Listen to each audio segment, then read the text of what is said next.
Évangile de Jésus-Christ selon saint Matthieu. En ce temps-là, tandis que Jésus parlait aux disciples de Jean le Baptiste, voilà qu'un notable s'approcha.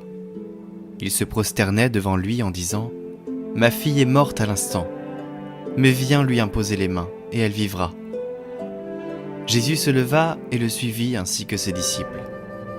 Et voici qu'une femme, souffrant d'hémorragie depuis 12 ans, s'approcha par derrière et toucha la frange de son vêtement.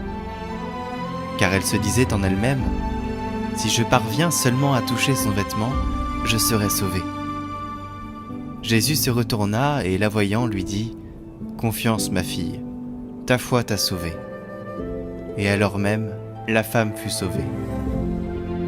Jésus, arrivé à la maison du notable, vit les joueurs de flûte et la foule qui s'agitait bruyamment. Il dit alors « Retirez-vous.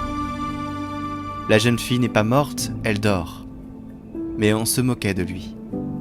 Quand la foule fut mise dehors, il entra, lui saisit la main, et la jeune fille se leva. Et la nouvelle se répandit dans toute la région.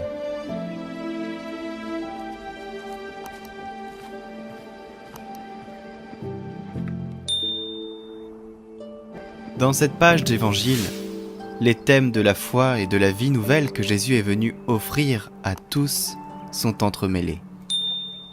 Jésus est le Seigneur, et devant lui, la mort physique est comme un sommeil. Il n'y a pas lieu de désespérer. Mais même le péché, même le cœur momifié, pour Jésus, ce n'est jamais le dernier mot, car il nous a apporté la miséricorde infinie du Père. Et même si nous sommes tombés bien bas, sa voix tendre et forte nous tend les bras. Je te le dis, lève-toi. Il est bon d'entendre cette parole de Jésus adressée à chacun de nous. Je vous le dis, lève-toi. Allez, lève-toi. Courage, lève-toi.